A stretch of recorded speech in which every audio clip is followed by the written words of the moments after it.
আসসালামু আলাইকুম। গর্ভাবস্থায় তলপেটে ব্যথা এটি কি স্বাভাবিক নাকি বিপদের সিগন্যাল? চলুন জেনে নেই আজকের এই ভিডিওতে। অনেক মাই এই ব্যথাকে হালকাভাবে নেন, আবার অনেকেই কারণে অকারণে ভয় পান। আজকে এই বিষয়ে পরিষ্কারভাবে জানাবো কখন চিন্তা করবেন আর কখন একদমই নয়।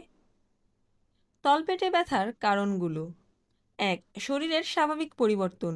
গর্ভাবস্থায় জরায়ু বড় হতে থাকে, লিগামেন্টগুলোতে টান পড়ে, এ কারণে হালকা টান টান বা ব্যথা হওয়া খুবই কমন। এটি সাধারণত ক্ষতিকর নয়। ২. গ্যাস ও হজমের সমস্যা। হরমোনের পরিবর্তনের কারণে হজম ধীর হয়ে যায়, ফলে গ্যাস জমে তলপেটে ব্যথা হতে পারে। অনেক সময় এটি বেবির সমস্যা মনে হলেও আসলে হজমের ইস্যু। ৩. কোষ্ঠকাঠিন্য বা কনস্টিপেশন। কম পানি খাওয়া বা আয়রন ট্যাবলেটের কারণে কোষ্ঠকাঠিন্য হয়, এতে তলপেটে চাপ ও ব্যথা লাগে। ৪. মূত্রনালীর সংক্রমণ। যদি ব্যথার সাথে জ্বালাপোড়া বা বারবার প্রস্রাব লাগে তাহলে এটা ইনফেকশনের লক্ষণ হতে পারে। এটা অবহেলা করলে ঝুঁকি বাড়ে।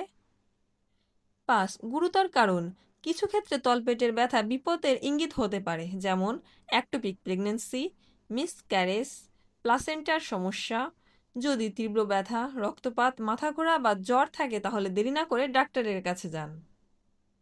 এই ৫টা লক্ষণ দেখলেই সিরিয়াস হবেন। ১. ব্যথা খুব তীব্র বা বাড়তে আছে। ২. রক্তপাত হচ্ছে। ৩. জ্বর বা বমি। ৪. প্রস্রাবে জ্বালা। ৫. বেবির নড়াচড়া কমে গেছে। এগুলো হলে ঘরে বসে থাকা ঠিক নয়। হালকা ব্যথা হলেও আপনি যা করতে পারেন: ১. পর্যাপ্ত বিশ্রাম নিন। ২. বেশি পানি পান করুন। ৩. হালকা হাঁটা বা নড়াচড়া করুন। ৪. গ্যাস হয় এমন খাবার কম খান, কিন্তু নিজে নিজে ওষুধ খাবেন না। মনে রাখবেন, সব ব্যথা ভয়ঙ্কর নয়, কিন্তু সব ব্যথাকে অবহেলা করাও ঠিক না। সঠিক সময়ে সঠিক সিদ্ধান্তই মা ও বেবির নিরাপত্তা নিশ্চিত করে। এমন গুরুত্বপূর্ণ তথ্য পেতে ভিডিওটি শেয়ার করুন এবং সাবস্ক্রাইব করতে ভুলবেন না। আল্লাহ হাফেজ।